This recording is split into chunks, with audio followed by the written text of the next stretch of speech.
সন্তান দুনিয়ার জীবনে আমার আপনার যে রকম সঙ্গী, আখিরাতের জীবনেও সন্তান আমার আপনার সঙ্গী হবে।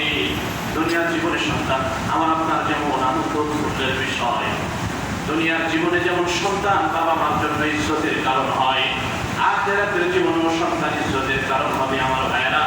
আর যদি এই সন্তানকে আপনি যদি প্রকৃত আদর্শবান সন্তান না বানাইতে পারি, দুনিয়ার জীবনের সন্তান যেই রকম আমার আপনার বেইজ্জতির কারণ হয়, লাঞ্ছনার কারণ হয়, আখিরাতের জীবনেও চূড়ান্ত বেইজ্জতি, চূড়ান্ত লাঞ্ছনা, চূড়ান্ত পরিতাপের কারণ হয়ে যাবে এই সন্তান। ঠিক না আমার ভাইয়েরা? বড় কঠিন জায়গা এখানে হিসাবটা। এই জন্য সন্তানের উপরে বাবা মার কিছু দায়িত্ব আছে, কিছু কর্তব্য আছে। এই কর্তব্য যদি বাবা মা তার সামর্থ্যের সবটুকু দিয়ে সে পালন করে, তাহলে আশা করা যায় এরপরেও যদি সন্তান বিপথে চলে যায়, সন্তান লাইনচ্যুত হয়ে যায়, পথ হারা হয়ে যায়, আল্লাহ রাব্বুল ইজ্জত ওয়াল জালাল এই কারণে বাবা মাকে জিজ্ঞাসা করবেন না। এই বিষয়গুলি জানা দরকার আছে না? আরো জোরে বলেন, দরকার আছে না? নাই? জানতে হবে। জানলেই তো আমলের তৌফিক হবে, জানলেই তো আমলের সুযোগ হবে। না জানলে আমল করবো কিভাবে আমার ভাইয়েরা? আমার ভাইয়েরা, সন্তানের জন্য এক নাম্বার যেটা করা দরকার সেটা হলো যোগ্য বাবা মা ব্যবস্থা করে দেওয়া। অভিভাবকের দায়িত্ব হলো নবজাতককে শিশু দুনিয়ায় আসবে, নতুন যে প্রজন্ম পৃথিবীতে আসবে তাদের জন্য ধার্মিক সততা সম্পূর্ণ নেক বাবা মা তাদেরকে দেওয়া। বাবা মা উভয়কে নেক হইতে হবে। আমার ভাইয়েরা, আমার বন্ধুরা, আজকে আমাদের সমস্যাটা হলো আমরা আত্মীয়তা করি, যদি কোথাও সৌন্দর্য দেখি, কোনো মেয়ের সৌন্দর্য দেখি হুমড়ি খেয়ে পড়ি। ছেলে সুদখোর, ঘুষখোর, সুদি চাকরি করে, ঘুষের চাকরি করে, এরপরও মেয়ে পক্ষ পিছনে যায় না। ছেলে দেখতে একদম কালা, একদম আনসুসার চেহারা, কোনো জায়গায় বাঁচানো যায় না। কিন্তু টাকা থাকলেই হইছে, আসে না? নাই? টাকা থাকলেই হইছে, সৌন্দর্য দেখার দরকার নাই। জাত পাত বংশ কিছু রাখবে না। আরে বেটা, টাকা আছে, আগে যাই আত্মীয়তা করতে হবে। আত্মীয় স্বজন সবাই পিছনে ফেলে না, কারোর কাছ থেকে পরামর্শ নেয় না, সবাই গোপন করে একান্ত গোপনে গিয়ে ওই ছেলের দেখে কিংবা ছেলের পরিবারের সাথে কোনোভাবে দুই চার কথা বলেই মেয়ে দিয়ে দেয়। আসে না? নাই? আমার ভাই, শুধুমাত্র অর্থের কারণে, শুধুমাত্র অর্থের কারণে। কিন্তু এই ছেলে প্রকাশ্য একজন ঘুষখোর, প্রকাশ্য একজন সুদখোর, একজন মাতাল, পাহাড়ে পড়ে থাকে, গ্রামে গ্রামে ঘুরে নর্তকীদেরকে নিয়ে রাতে মজা লুটে, এইরকম নোংরা আচরণ সম্পন্ন, নোংরা চরিত্র সম্পন্ন ছেলে ও কোটিপতি হোক, কিন্তু ওর সাথে আত্মীয়তা করা যাবে না, যাবে না। ওর সাথে আত্মীয়তা করা যাবে না। যেই পরিবারে মা পর্দায় থাকে না, খালা পর্দা থাকে না, ফুফু থাকে না, মেয়েরা পর্দা করে না, দিন শরীয়তের কোন ধরনের বাদ বিচার করে না, ও যত সুন্দর হোক, যত কোটিপতির মেয়ে হোক না কেন, ওর সাথে আত্মীয়তা করা যাবে না, যাবে না। এই জন্য আমার ভাইরা, আমার আপনার নবী, বিশ্ব নবী মুহাম্মদুর রাসূলুল্লাহ সাল্লাল্লাহু আলাইহি ওয়াসাল্লাম বলেছেন, তুনকাহুল মারআতু লিআরবাঈন, লিমালিহা ওয়া লিহাসাবিহা ওয়া লিজামালিহা ওয়া লিদীনিহা ফাযফার বিযাতিদ্দীন। চারটি জিনিস দেখে তোমরা মেয়েদেরকে বিয়ে করো। তুনকাহুল মারআতু লিআরবাঈন, লিমালিহা, তার মান সম্পদ দেখো, ওয়া লিজামালিহা, তার সৌন্দর্য দেখো, লিমালিহা ওয়া লিজামালিহা ওয়া লিহাসাবিহা, তার বংশমর্যাদা দেখো, ওয়া লিদীনিহা, চতুর্থ নম্বরে রাসূলুল্লাহ বলেছেন তার দিনদারি দেখো, ধার্মিকতা দেখো। ফাযফার বিযাতিদ্দীন, কোন মেয়ের ভিতরে মালও নাই, তার সৌন্দর্য নাই, কোন মেয়ের বংশমর্যাদা তেমন ভালো না, কিন্তু মেয়ের পরিবার, মেয়েটার ভিতরে দিনদারি পরিপূর্ণ আছে। রাসূলুল্লাহ বলেছেন এই মেয়েটাকেই তোমরা প্রাধান্য দাও। পক্ষান্তরে কোন মেয়ের ভিতরে অর্থ করি, তার বাবার অভাব নাই, ভাইদের অর্থের অভাব নাই, ক্ষমতার অভাব নাই, বড় বংশের মেয়ে, সৌন্দর্যের মেয়ের শেষ নাই, কিন্তু দিনদারির লেশ মাত্রাও তাদের ভিতরে নাই। রাসূলুল্লাহ বলেছে ওই মেয়েকে তোমরা পরিহার করো, ওইটা তার কাছেও তোমরা যেও না। প্রথম তিনটা বলে আর শেষে আবার একটা বলছে যে এইটারই প্রাধান্য দিতে হবে। ফাসফার বিযাতিদ্দীন, দিন ওয়ালিকে তোমরা প্রাধান্য দাও।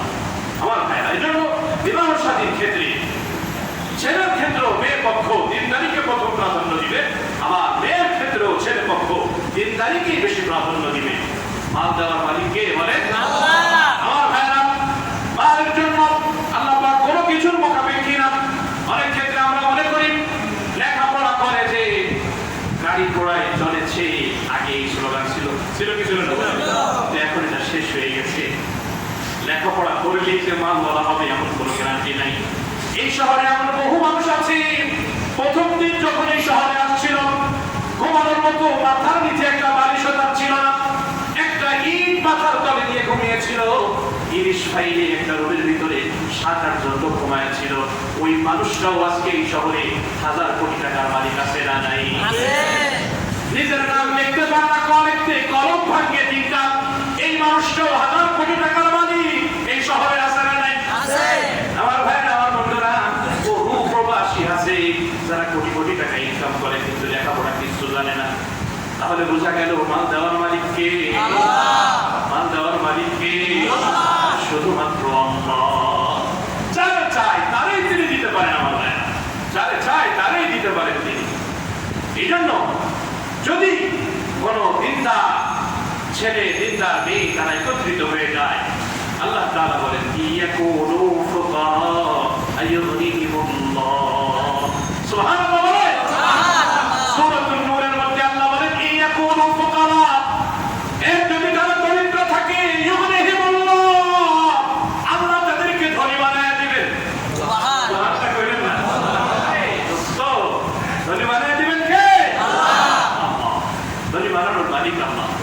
সারা দেশে যত আলেম আছে, সারা দেশে যত আলেম আছে, সমস্ত আলেমরা লেখাপড়া শেষ করে, দাওরা শেষ করে, ইফতা শেষ করে, এরপরে বিয়ে করে, কিচ্ছু থাকে না আলেমদের। ব্যালেন্স বলতে, ব্যাংক ব্যালেন্স যে শব্দটা আছে, অধিকাংশ আলেমের তো ব্যাংকের অ্যাকাউন্টই থাকে না।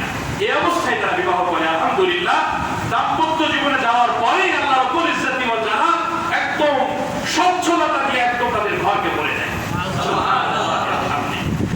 ইয়াকুনু ফুকারা আইয়ুগনিহিমুল্লাহ। শর্ত হলো উভয়কে দিনদার হইতে হবে। উভয়কে কি হইতে হবে? দিনদার হইতে হবে। আমার ভাই, যেন এই বিষয়টা খেয়াল রাখবো তো ইনশাআল্লাহ। আত্মীয়তা করার ক্ষেত্রে খেয়াল রাখবো তো ইনশাআল্লাহ। সৌন্দর্য দেখেই হুমড়ি খেয়ে পড়বো না। মেয়েটার 5টা ভাই আছে, 10টা ভাই আছে, লাঠি তো দৌড় আছে 10টা, লাঠি দিকে দৌড় দিয়ে পড়বো না, হুমড়ি খেয়ে পড়বো না। মনে থাকবে তো ইনশাআল্লাহ। আমার ভাই, 1 নম্বর হলো সন্তানের জন্য যোগ্য নেক বাবা মার ব্যবস্থা করা। 2 নম্বর হলো সন্তানটা দুনিয়ায় আসার পরে তার কানের ভিতরে আযান দিয়ে দেওয়া। কানের ভিতরে তাওহীদের বাক্য, একত্ববাদের শব্দ ওই নবজাতক শিশুর কানের ভিতরে পৌঁছে দেওয়া। আমার ভাইয়া, হযরত হাসান রাদিয়াল্লাহু তাআলা আনহু জন্মের পরে রাসূলুল্লাহ সাল্লাল্লাহু আলাইহি ওয়াসাল্লাম হযরত হাসানের কানের কাছে গিয়ে আযান দিয়েছেন। সাহাবী হযরত আবু রাফি রাদিয়াল্লাহু তাআলা আনহু বলেন, রাআইতু রাসূলুল্লাহি সাল্লাল্লাহু আলাইহি ওয়াসাল্লাম আযানা ফি উযুনিল হাসান ইবনে আলী হিনা ওয়ালাদাতহু উম্মুহু ফাতিমাতু বিস-সালাম। হযরত আবু রাফি বলেন, আমি রাসূলুল্লাহি সাল্লাল্লাহু আলাইহি ওয়াসাল্লামকে দেখলাম হযরত ফাতিমা যখন হাসান ইবনে আলীকে জন্ম দিলেন, রাসূলুল্লাহ সালাতের আযানের মতোই হযরত হাসানের কানের কাছে গিয়ে আযান দিয়ে দিলে। সুবহানাল্লাহ। আমার ভাই, আমার বন্ধুরা, আজকে আমাদের সমাজের মধ্যে অধিকাংশ ডেলিভারি সম্পূর্ণ হচ্ছে হসপিটালগুলিতে, মাতৃসদনে কিংবা ক্লিনিকগুলিতে। আর এই জায়গাগুলোতে অপারেশন থিয়েটারে বিশেষভাবে আযানের কোনো পরিবেশ নাই এবং কোনো ব্যবস্থাও নাই। আমার ভাই, আমার বন্ধুরা, এক্ষেত্রে অবশ্যই সন্তানের অভিভাবক যারা, এই নবজাতক শিশুর অভিভাবক যারা, নবজাতক শিশুর বাবা, তার দাদা, তার নানা, তার মামা, তার চাচা, এই যে অভিভাবক যারা আছে, আত্মীয় স্বজন, ডেলিভারির সময় যারা পাশে থাকে, তাদের উপরে দায়িত্ব এবং কর্তব্য হলো এই বাচ্চা দুনিয়ায় আসার পরপরই বাচ্চার কানের কাছে গিয়ে আযান দিয়ে দেওয়া, তাওহীদের বাক্য, একত্ববাদের বাণী বাচ্চাকে শোনায় দেওয়া, নবজাতক শিশুকে শোনায় দেওয়া। আমার ভাইয়েরা, আমার বন্ধুরা, যে বাচ্চা জন্মের পরে তার কানের কাছে আযান দেওয়া হবে, তার দুনিয়ার জীবনের প্রথম শব্দই হবে আল্লাহু আকবার। কোশ্চেন কারো ওই বাচ্চা নাস্তিক হবে না, মুরতাদ হবে না, ইসলামের দুশমন হবে না, আল্লাহ রাসূলের দুশমন হবে না। ঠিক কি না?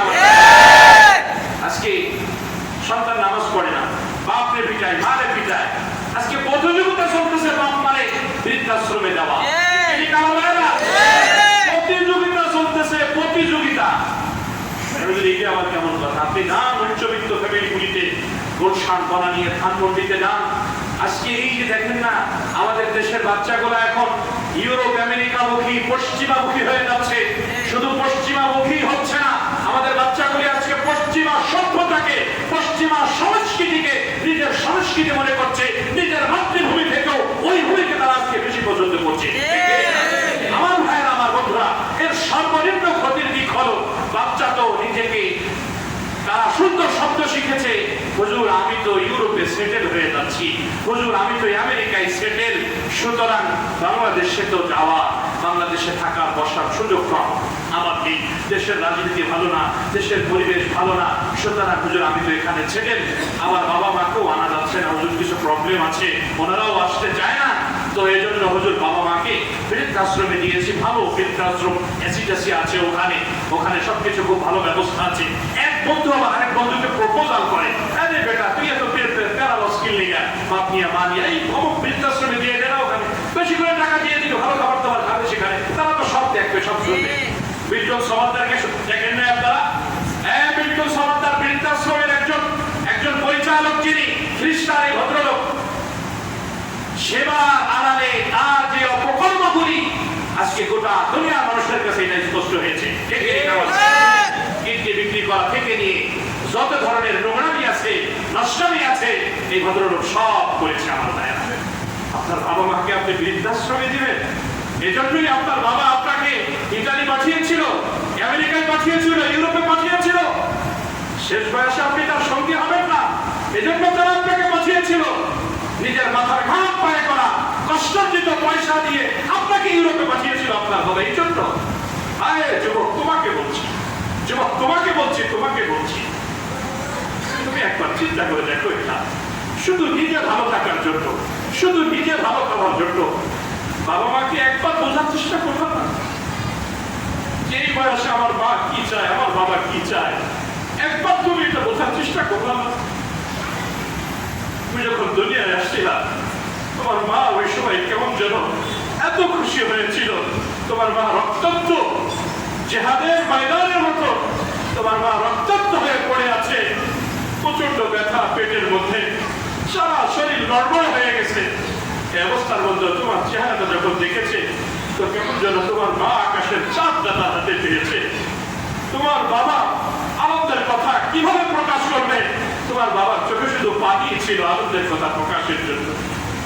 আজকে সেই মানুষগুলোকে তুমি ঠকাইবা, তাদের বৃদ্ধ বয়সে তাদেরকে বৃদ্ধাশ্রমে রেখে তুমি ইউরোপ আমেরিকায় থাকবা, তুমি আরাম বয়সের জীবনযাত্রা তুমি গ্রহণ করবা। এই শিক্ষা মুসলমানের শিক্ষা না আমার ভাইরা। এজন্য অনেকে মনে করে বৃদ্ধাশ্রম বাড়ানোর দরকার। আমাদের স্লোগান বৃদ্ধাশ্রম কমানোর দরকার। রাষ্ট্রীয় পৃষ্ঠপোষকতায় ছেলে হোক মেয়ে হোক, পিতামাতার খেদমতে তাদেরকে রাষ্ট্রীয়ভাবে তাদেরকে আইন করে বাধ্য করা দরকার। পিতামাতার মামলা হবে সবচেয়ে কঠিন মামলা, এটা রাষ্ট্রীয় আইন হওয়া দরকার। সন্তানকে যাবজ্জীবন দেওয়া হবে যদি বাবা মার খেদমত না করে, বাবা মার দায়িত্ব গ্রহণ না করে। কেন রাষ্ট্র এটা করতে ব্যর্থ হচ্ছে? রাষ্ট্র আজকে বৃদ্ধাশ্রমকে তারা প্রমোট করছে। আমার ভাইয়া, এটা ইসলামের শিক্ষা না, এটা মানবতার শিক্ষা না। ইসলামের শিক্ষা না, মানবতারও শিক্ষা এটা না। লা ইলাহা ইল্লাল্লাহ, লা ইলাহা ইল্লাল্লাহ। কষ্ট পেয়েছেন আমার ভাইয়া? যুবকরা কষ্ট পেয়েছ? কষ্ট পেও না আমার ভাই। তুমিও একদিন বাবা হবা, তুমিও একদিন বৃদ্ধ হবা। তুমি তোমার নিজেকে তোমার বাবার জায়গায় চিন্তা করো যে আমার বাবার জায়গায় যদি আমি চলে যাই, আমার মায়ের জায়গায় যদি আমি চলে যাই, যেই সময় ওষুধটা চিনে আমি খেতে পারবো না, যেই সময় নিজের হাত দিয়ে ভাত লোকমা বানায় খেতে পারবো না, যেই সময় একজন সঙ্গী ছাড়া ঘর থেকে বের হয়ে মসজিদে আসতে পারবো না, বাজারে যেতে পারবো না, রাস্তায় বের হতে পারবো না, একজন কাছের মানুষ ছাড়া মনের কথাগুলো তাকে বলতে পারবো না। এই সময় যদি তোমার সন্তান তোমার পাশে না থাকে, তাহলে তুমি এটাকে কিভাবে বানায় নিবা বলো? আমার ভাইয়ের, আমার বন্ধুরা, অর্থটা এই দুনিয়ার সব কিছু না। সামান্য 50-60 বছরের জিন্দেগি একটা মানুষ কতটুক সময় বা আনন্দ ভোগ করে তার জীবনের মধ্যে, কতটুক সময়। 60 বছরের জিন্দগি 30 বছর তো ঘুমন্ত অবস্থায় চলে যায়। ঢাকা শহরে জ্যাম আরো এই পেরেশানি সেই পেরেশানি, সুস্থ অসুস্থতা মিলে আনন্দ একটা মানুষের জীবনে কতটুকু সময়। এইটুকুকে কোরবানি করলেই হয়ে যায়, এইটুকুকে কোরবানি করলেই হয়ে যায়। আবার বাবা মা নিয়ে থাকলে এত কোরবানিও করতে হয় না। আলহামদুলিল্লাহ আমাদের ঘরের ভিতরে আমি তো এটা খুব বেশি অনুভব করি। আমি যখন বিবাহ করেছি তখন দুনিয়ায় আমার মাও নাই বাবাও নাই, আমি এটাকে খুব বেশি ফিল করি। আমার ঘরের ভিতরে বারবার মানে সপ্তাহে একবার দুইবার হলেও এই আলোচনা হয়, আজকে যদি আব্বা থাকতো, আজকে যদি মা থাকতো। বাচ্চাগুলো এখন বড় হয়ে যাচ্ছে, ছেলের বয়স 6 বছর হয়ে যাচ্ছে, এখনো তাকে নিয়ে একখানে আমাদেরকে ঘুমাইতে হয়। অবশ্যই স্বামী স্ত্রী যখন এক জায়গায় ঘুমাই তখন আমরা আনিজি ফিল করি যে বাচ্চা বড় হয়ে গেছে, তাকে নিয়ে আমরা কিভাবে একসাথে ঘুমাই। ওদিকে বাচ্চাকে যে আলাদা রুমে দিব, বাচ্চাও থাকতে পারে না আলাদা রুমে। কিন্তু এখন বাচ্চার জন্য দরকার ছিল একজন খেলার সঙ্গী, একজন দাদা দরকার ছিল, একজন দাদি দরকার ছিল, যে বাচ্চাটার সাথে এখন খেলবে। রাতের বেলায় দাদা দাদির গলা জড়ায় ধরে বাচ্চাটা ঘুমায় থাকবে। হ্যাঁ, এটাই ছিল ওদের নিরাপদ ঠিকানা, এটাই তো নিয়ম ছিল আমার ভাইয়েরা। তাতে করে কি হয়, স্বামী স্ত্রী তাদের আনন্দটাও সুন্দরভাবে ভাগাভাগি করতে পারে। আবার বাচ্চারাও দাদিকে পেয়ে দাদাকে পেয়ে তারা তাদের আনন্দ ভাগাভাগি করতে পারে। তাতেও এই বয়সে তার বৃদ্ধ বয়সে জোয়ান একজন নাতিকে পেয়ে, ছোট্ট শিশু এক অবুঝ নাতিকে পেয়ে সেও তার আনন্দকে ভাগাভাগি করতে পারে। আমার ভাইয়ের আমার বন্ধুরা, এটা আমরা খুব বেশি ফিল করি, খুব বেশি অনুভব হয় আমাদের এটা যে হায় আজকে যদি মা থাকতো, আজকে যদি বাবা থাকতো। কিন্তু যাদের আছে তারা এটাকে তারা কিছুই মনে করে, এটাকে তারা কদরই করে না। আজকে প্রতিযোগিতা চলতেছে মাকে দূরে সরাও, আজকে প্রতিযোগিতা চলতেছে ভাইকে বাবাকে দূরে সরাও। একসাথে রাখা যাবে না মাকে বাবাকে। আজকে যুবকেরা এটা প্রতিযোগিতা করতেছে, একজনের চেয়ে আরেকজন পুত্রবধূর আজকে এক জায়গায় হইলে, বউর আজকে এক জায়গায় হইলে প্রথম কথাই হলো শাশুড়ির বদনাম, শাশুড়ি ভালো না। প্রথম কথাই হলো, প্রথম ট্যাকটিসই হলো আমি কিভাবে আমার শাশুড়ির ঘর থেকে বের করছি। আরে তুমিও তোমার শাশুড়ির এই ট্যাকটিস অবলম্বন করে ঘর থেকে বের করো। আছে না নাই বলেন? আমাদের সাথে তো ইন্ডিয়ান সিরিয়াল আছেই, যা সারাদিন শিখাইতেছে কিভাবে মাকে ঘর থেকে বের করা যায়, কিভাবে বাবাকে ঘর থেকে বের করা যায়, কিভাবে তাদেরকে ব্ল্যাকমেইল করা যায়। এগুলি প্রতিনিয়ত ঘরের মধ্যে তালিম চলতেছে, প্রতিনিয়ত এগুলো শিক্ষা চলতেছে আমার ভাইরা। সেজন্য যুবকেরা তোমাদেরকে বলছি, সচেতন হও, সচেতন হও। নিজের জীবনকে, দুনিয়ার জীবনকে সাজাও, আখিরাতের জীবনকে সাজাও, তো আল্লাহ তোমার দুনিয়াও সুন্দর করে দিবে, আখিরাতও সুন্দর করে দিবে। আমার ভাই আমার বন্ধুরা, বলতেছিলাম সন্তানের 1 নম্বর অধিকার হলো সন্তানকে যোগ্য বাবা মা দেওয়া। 2 নম্বর অধিকার হলো সন্তান জন্মের পরেই সন্তানের কানের মধ্যে আযান দিয়ে দেওয়া, কানের কাছে আযান দিয়ে দেওয়া। এটা রাসূলুল্লাহর সুন্নাহ, অনেক বড় একটা সুন্নাহ আমার ভাইয়া। এরপরে কোন একজন আল্লাহওয়ালা বুজুর্গর কাছে এই নবজাতক শিশুকে নিয়ে মিষ্টি জাতীয় কোনো দ্রব্য, কোনো খাবারকে ওই আল্লাহওয়ালা বুজুর্গর মুখের মধ্যে লাগায়া কে এটা লালা এই নবজাতক শিশুর কানের মধ্যে লাগায়া দেওয়া, এটা সুন্নাহ। হাদিসের পরিভাষায় বুখারীতে আসছে, রাসূলুল্লাহ পরিভাষায় রাসূলুল্লাহ থেকে তাহনিক বলে আখ্যায়িত করেছেন। সাহাবায়ে কেরামের কারোর ছোট্ট শিশু বলে, নবজাতক শিশু দুনিয়ায় আসছে, সন্তান বলে, ছেলে হোক মেয়ে হোক, রাসূলুল্লাহর কাছে দৌড়ায়া কোলে করে রাসূলুল্লাহর কাছে নিয়ে আসতেন। ইয়া রাসূলুল্লাহ, আমার বাচ্চা এসে আসছে দুনিয়ায়, এই যে আমার খেজুর আপনি একটু খান, নিজে খেয়ে আমার বাচ্চার একটু আপনি তাহনিক করায় দেন। বধূ নিয়ে আসতেন আমার ভাইরা, এটা সুন্নাহ। এই জন্য হয় মসজিদে নিয়ে আসা বুজুর্গদের কাছে, ওলামাদের কাছে বাচ্চাকে তাহনিক করানোর জন্য, কিংবা কোনো আল্লাহওয়ালা বুজুর্গকে আপনার বাসা বাড়িতে নিয়ে যাওয়া, নিয়ে গিয়ে এই তাহনিক করানোর দ্বারা ফায়দা কি হবে, যে একজন আল্লাহওয়ালা একজন বুজুর্গ 20 বছর 30 বছর 40 বছর 50 বছর যাবত যেই জবান দিয়ে কোরআনে কারীম তেলাওয়াত করেছে, যেই জবান দিয়ে লক্ষ কোটি বার আল্লাহ আল্লাহ এই শব্দগুলো উচ্চারণ করেছে, সেই জবান দিয়ে এত বেশি আল্লাহ জিকির করেছে, এই পবিত্র জবানের পবিত্র লালা আপনার নবজাতক শিশুর মুখের মধ্যে যখন লাগবে, আল্লাহ চাহে তো এই নবজাতক শিশু একজন জিকির ওয়ালা হয়ে যাবে। এজন্য মনে থাকবে তো ইনশাআল্লাহ, এটা প্রাধান্য দিবেন। যখন মানুষ বুড়া হয়, বুড়োদেরও কিছু কাজ আছে, কিছু দায়িত্ব আছে। বয়স্ক হলে, দাদা হলে কিছু দায়িত্ব আছে, দাদি হলে কিছু দায়িত্ব আছে, নানা নানিরও কিছু দায়িত্ব আছে আমার ভাইয়েরা। যারা যুবক যুবতী, ওরা তো এগুলা বাবা মারও খেয়াল করা দরকার আছে। কিন্তু যদি তারা খেয়াল করতে নাও পারে, অভিভাবক যারা মুরব্বীরা আছে, তারা এই সুন্নাহগুলি পালনের জন্য আগে থেকেই তৈরি থাকবে, আগে থেকেই তাদের প্রস্তুতি থাকবে, এবং সবার আগে এগুলা সবার আগে এগুলা করতে হবে। এখন তো শুরু হয়েছে যে এই যে বাচ্চা হওয়ার সাথে সাথে আগে ফটো সেশন করতে হবে, এই বড় একটা কেক কাটতে হবে, এই করতে হবে, সেই করতে হবে, মানে কেক কাটতে বেশি সাইজে সুজে এটা ছবি টবি দিতে পারে, এইগুলাকে মনে করা হচ্ছে ফ্যাশন মনে করা হচ্ছে। আমার ভাই না, এজন্য সুন্নাহগুলির দিকে আগে খেয়াল করা। সময় হয়ে গেছে, আমার ভাইয়ের, আমার বন্ধুরা, বলতেছিলাম এই জন্য বাচ্চাকে তাহনিক করানো, কি করানো? তাহনিক করানো। কোন একজন আল্লাহ ওয়ালা বুজুর্গের কাছে নিয়ে মিষ্টি জাতীয় কোন দ্রব্য তার মুখের মধ্যে লাগায়, এই মিষ্টি জাতীয় দ্রব্যটাকে এই নবজাতক শিশুর মুখের মধ্যে লাগায় দেওয়া। আমার ভাইয়েরা, চতুর্থ নম্বর হলো বাচ্চার জন্য একটা সুন্দর অর্থবোধক একটা নামকে রাখা। সুন্দর অর্থবোধক একটা ইসলামী নাম রাখা, বাঙালি নাম না। আমাকে ভুল বুঝবেন না যে হুজুর বাঙালি হওয়া কি নিষেধ। আরে ভাই, বাঙালি হতে হলে নাম বাংলায় রাখতে হবে, এটা কোথায় বেঁচে থাকে? এটা কোন জায়গায় লেখা আছে? সংবিধানে